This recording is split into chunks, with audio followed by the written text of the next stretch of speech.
La deuxième question, c'est concernant la résilience. En fait, c'est aligné à la première question.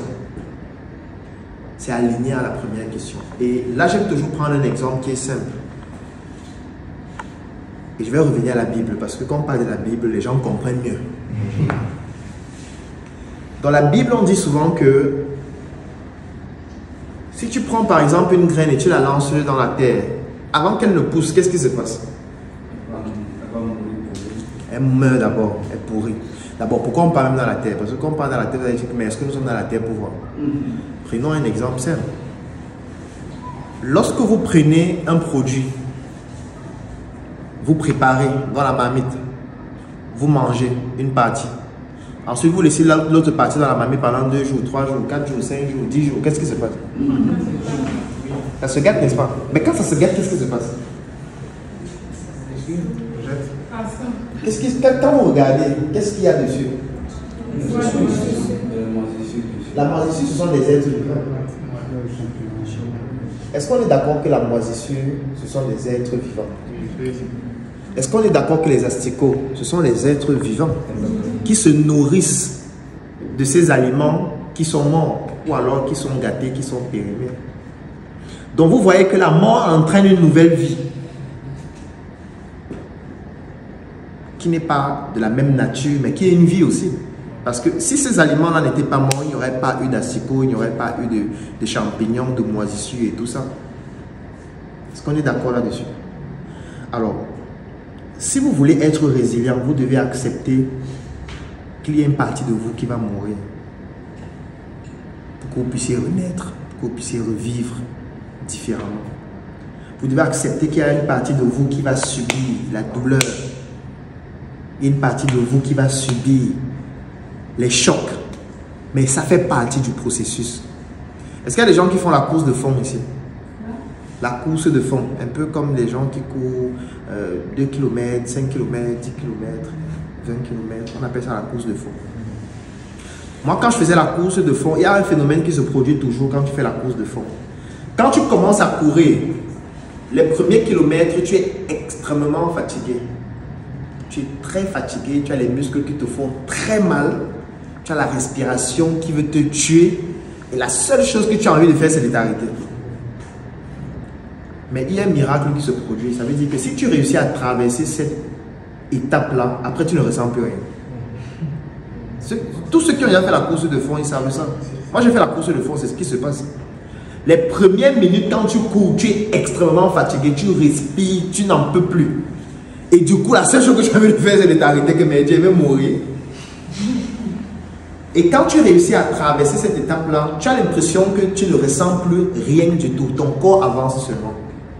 Maintenant, c'est à ce niveau que tu peux travailler sur ta vitesse, sur ton endurance, à pouvoir aller encore plus loin, ainsi de suite. Donc, parfois, je pouvais courir pendant 1 heure de temps sans arrêt. Mais la douleur que tu ressens pendant les premières minutes est plus forte que ce que tu ressens après 45 minutes. C'est exactement la même chose avec la résilience.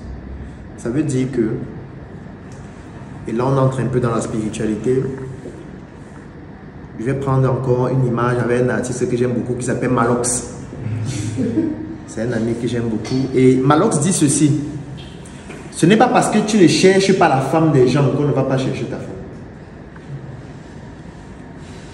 Il faut méditer sur ce que je viens de dire. Supposons que vous deux vous êtes en couple, ça peut vous aider tout à l'heure. Tu dis que toi tu es fidèle, toi tu ne déranges pas les gens. Tu as ta femme, tu ne déranges pas la femme des gens.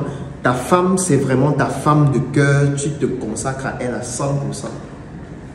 Est-ce que c'est parce que tu décides de ça que lui ne va pas avec ta femme? Il s'en fout. Il ne te connaît même pas. Et même quand il te connaît, même, il est plus fier. Parce qu'il saura qui il va humilier. Je ne sais pas si on comprend ce que je veux dire. Ça veut dire que les bonnes actions que tu poses ne vont pas empêcher que les gens posent de mauvaises actions vis-à-vis de toi. On s'en fout de tes bonnes actions. Et au contraire même, tes bonnes actions entraînent de mauvaises réactions chez d'autres personnes. Supposons que tu vends un produit, savon noir. Ton savon noir est très bon. Quand les gens utilisent ton savon noir, ils ont des excellents résultats. C'est tellement bon que tu as de plus en plus de clients, qui achètent ton savon noir. Tu passes de 10 clients à 100 clients, 100 clients à 500, 500, 1000 clients, 1000 clients, 1 million de clients. Mais la question que j'ai envie de te poser, c'est avant qu'il y ait ton savon noir, est-ce que les gens se lavaient? Ils se lavaient avec quoi? Ça veut dire que acheter ton savon noir est en train de les pousser à ne plus acheter un produit qu'ils achetaient avant. Donc, toi, tu es en train de poser une bonne action. Ils sont contents parce que ton savon noir permet de résoudre leurs problèmes. Mais en fait, il y a des gens qui sont en train de perdre de l'argent à cause de ton savon noir. Et tu penses que ces gens-là vont te laisser faire? Ils vont te laisser continuer d'avancer avec ton savon noir comme ça. Et tu gagnes de l'argent, tu deviens riche et heureuse. Et la vie est simple. Non, ça ne marche pas. Il y a des gens qui vont tirer sur toi. Il y a des gens qui vont dire que ton savon noir tue les gens. Il y a des gens qui vont dire que tu es une bandite. Il y a des gens qui vont dire que tu es une prostituée. Il y a des gens qui vont dire que les financements pour pouvoir lancer ton savon noir là, l'argent de la drogue. Parce que eux maintenant, ils sont dans une posture selon laquelle il faut qu'ils trouvent une astuce pour que tu arrêtes avec ton histoire de savon noir. Et s'ils se rendent compte que sur le plan commercial, ils n'ont pas réussi, parce que tu as les bonnes stratégies de marketing, tu as un bon service client, ton produit est excellent, et ainsi de suite, ils vont t'attaquer sur d'autres dimensions. Oui, si sur la dimension opérationnelle, ils ne réussissent pas, ils vont t'attaquer sur le plan émotionnel, ils vont t'attaquer sur le plan social, ils vont t'attaquer sur le plan spirituel, ils vont dormir chez les marabouts et ton nom. Bon, est-ce que tu es préparé par rapport à ça? Ou tu penses qu'il suffit juste de vendre, faire le marketing, machin? Non, ça ne suffit pas, c'est très insuffisant. Tu vois, donc ta résilience maintenant, c'est ta capacité à pouvoir résister à la pression qui ne va jamais s'arrêter. Parce que je suis souvent les entrepreneurs qui disent, bon, pour le moment c'est un peu difficile, mais quand la situation va s'améliorer, mon frère, ça ne va jamais s'améliorer. Ça ne s'est amélioré pour personne. Ce ne sera pas pour toi ou chez toi que ça va commencer.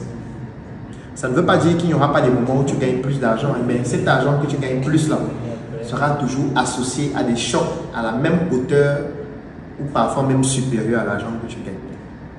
C'est ça le problème. Le problème, c'est que quand tu as beaucoup d'argent, tu ne veux plus mourir vite. Parce que tu te dis, mais avec tout l'argent que j'ai ici et meurs maintenant, je ne vais pas en profiter. Donc quand tu vas faire la maison, tu fais un grand portail. Parce que tu ne veux pas qu'on t'agresse. Tu vas dépenser l'argent d'une maison pour faire le portail. Tu mets les caméras de sécurité. Tu as 2 chiens, un gardien.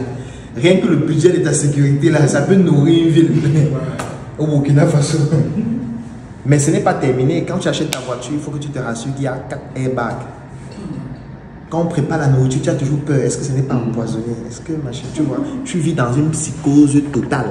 Tu deviens parfois même paranoïaque. C'est une forme de prix à payer. Maintenant, quand tu as beaucoup d'argent, ça veut dire que tu as arraché l'argent des gens. Oui, parce que l'argent que tu as gagné là, si c'est un marché public, il y a d'autres personnes aussi qui voulaient gagner le marché. C'est toi qui as gagné. Donc eux, ils ont perdu. Parce que c'est un jeu à somme nulle. C'est comme le football. Si toi tu es le Real, elle est le Barça, vous jouez. Si quelqu'un gagne, ça veut dire qu'il y a quelqu'un qui a perdu. On ne peut pas gagner à deux, tu vois. La seule personne que lui, cela n'a aucune influence sur lui, c'est l'arbitre. Mais vous deux là, si toi tu gagnes, ça veut dire qu'elle a perdu. Si elle gagne, ça veut dire que toi tu as perdu. Perdu, ça veut dire que tu n'as plus la somme d'argent que tu avais avant. Ça veut dire que tu ne peux plus avoir le même train de vie. Ça veut dire que tu ne peux plus gérer les mêmes types de charges. Ça veut dire que tu ne peux plus rembourser tes crédits à la même hauteur, et ainsi de suite. Et tu penses que tu ne vas pas te poser la question, mais c'est à cause de qui? C'est à cause de qui? Quand vous regardez les documentaires des Français sur l'Afrique, lorsqu'ils parlaient des Chinois, ils disaient quoi? Est-ce que vous avez vu un documentaire d'un Français en Afrique où il félicite les Chinois de s'installer en Afrique? Vous avez vu? Si vous avez un vous me montrez le lien, je suis aussi. Est-ce que vous connaissez un documentaire français qui est venu en Afrique? Du moins, les journalistes sont venus en Afrique. Ils ont parlé peut-être de la Côte d'Ivoire, des Chinois en Côte d'Ivoire. Et à la fin du documentaire, ils félicitaient que non, vraiment, les Chinois font un travail extraordinaire. Il faut encourager les Chinois. Il faut encore plus les financer pour qu'ils réussissent ce qu'ils sont en train de faire. Vous avez vu ça? Bon, la question que vous devez vous poser, c'est la suivante. Pourquoi ils tirent sur les Chinois? Pourquoi? C'est parce qu'en fait, à cause des Chinois, ils sont en train de gagner moins. C'est tout. Tu vois, les Chinois, eux, ils se disent que non, on va gagner des marchés. Gagner les marchés, là, veut dire que les autres vont gagner moins. Et quand les autres vont gagner moins, qu'est-ce qu'ils vont faire? Ils vont prendre leurs médias et tirer sur vous.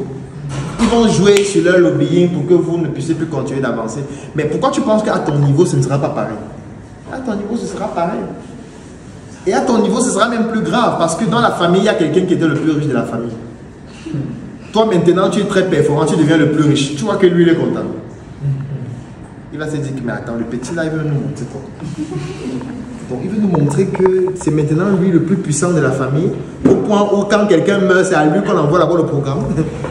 C'est lui qui fait le programme. Quand je viens, on dit qu'on attend qu'il vienne pour que la réunion commence. C'est vraiment tes problèmes qui ont commencé. Tu es préparé à ça? Parce qu'il faut se préparer à ça, on n'improvise pas. Le problème des entrepreneurs, c'est le fait qu'ils se lancent sans se préparer. Ils se disent qu'il suffit de poser de bonnes actions et ça va. Non, ça ne suffit pas. Tu dois te préparer contre les attaques. Et les attaques seront de toutes les natures. Est-ce que tu es préparé contre les attaques émotionnelles? Est-ce que tu es préparé contre les attaques spirituelles? Est-ce que tu es préparé contre les attaques physiques? Tout ça nécessite une préparation en amont. Et ne pensez pas que vous allez juste faire de bons produits, avoir de bonnes stratégies et ça va aller. Non, on va vous détruire. Plus vous serez compétent et plus vous serez en danger. Parce que vous allez gêner trop de gens. Donc, vous devez juste comprendre que chaque entrepreneur, chaque être humain même, vit ce qui est à la hauteur de ses ambitions. C'est tout. Si tu as de grandes ambitions, tu vas faire face aux grandes attaques. Comme je dis toujours, plus tu montes et plus le vent sera fort. Le vent va souffler fort à chaque fois que tu montes. Si actuellement tu sautes ou alors si tu te places à l'étage de cet immeuble, tu vas te rendre compte que le vent souffle fort. Si tu vas sur un immeuble qui est plus haut, tu vas te rendre compte que le vent est encore plus fort. Quand tu es au sol, parfois tu ne ressens même pas le vent comme celui qui est au 5e niveau, au 10e niveau. Tu vois que plus tu montes et plus le vent souffle fort. Le vent ici signifie les challenges auxquels tu vas faire face, qui seront toujours plus forts, plus tu vas monter. Donc, tu ne peux pas monter au 10e niveau et tu passes ton temps à pleurer que le vent souffle trop fort. Descends alors. Tu vas rester en bas, il n'y aura plus de vent. Ou il y en aura très peu. Tu ne peux pas avoir de grandes ambitions. Tu te bats chaque jour pour atteindre ces ambitions. Tu travailles, tu étudies, tu fais de bons produits, tu proposes de bons services, tu te mets à jour, tu fais du networking, tu travailles ton relationnel. Tu réussis à faire de très belles choses. Et quand tu reçois le vent qui est proportionnel à ce que tu es en train de faire, tu te plains, tu pleures que les gens ne t'aiment pas. Les gens ne t'aiment pas, que tu es fou. Tu ne sais pas que tu es en train d'arracher ce que les autres avaient. Il faut que tu comprennes ça. Si tu ne comprends pas ça, tu seras un naïf. Et si tu es naïf, c'est clair qu'on va t'éliminer. C'est pour ça que je parle beaucoup de spiritualité dans le monde des affaires. Et quand je parle de spiritualité, je ne parle pas de la religion. La religion, c'est un peu comme cette pièce-ci, et la spiritualité, c'est tout l'immeuble. Donc la religion, c'est une forme de spiritualité. Mais ce n'est pas la seule. Du coup, les gens donnent l'impression que si tu n'es pas dans la religion, c'est que tu ne fais pas la spiritualité. Non, il y a d'autres pièces dans l'immeuble. Il y a d'autres formes de spiritualité. Et la particularité, c'est que quand tu décides de travailler sur ta spiritualité, il faut vraiment travailler à fond. Il ne faut pas travailler à moitié. Parce que ceux qui t'attaquent ne le font pas à moitié. Tu vois, ceux qui t'attaquent étudient minutieusement comment ils vont t'attaquer. Ils vont t'attaquer de la manière la plus brutale pour que tu puisses disparaître. Et tu ne peux pas résister à ça en faisant ta spiritualité à moitié. Ça ne fonctionne pas. Donc, si tu dis que tu es chrétien, il faut donc bien être chrétien. Ce n'est pas que tu es chrétien de temps en temps. Non, ça ne fonctionne pas. Si tu dis que tu es chrétien, est-ce que tu as lu toute la Bible? Parce que Dieu ne peut pas te donner un livre, tu lis un peu. Comment Dieu te donne un livre? Il te dit que voilà ma parole, tu lis 2 pages sur 2000. Ça veut dire que tu manques de respect à Dieu et tu veux qu'il te protège comment? Il t'a déjà tout donné dans un livre, tu ne lis pas. Quand tu reçois des attaques, tu peux encore chez lui pleurer alors qu'il t'a donné un livre où il a expliqué tout ce qu'il faut faire. Ça veut dire que tu te moques de Dieu. Et si tu te moques de Dieu, il va se dire que mais attends, finalement c'est toi qui n'es pas sérieux. Puisque je t'ai déjà dit ce qu'il faut faire. Donc quand tu décides de pratiquer une spiritualité, il faut la pratiquer à fond parce que c'est le meilleur moyen de te protéger.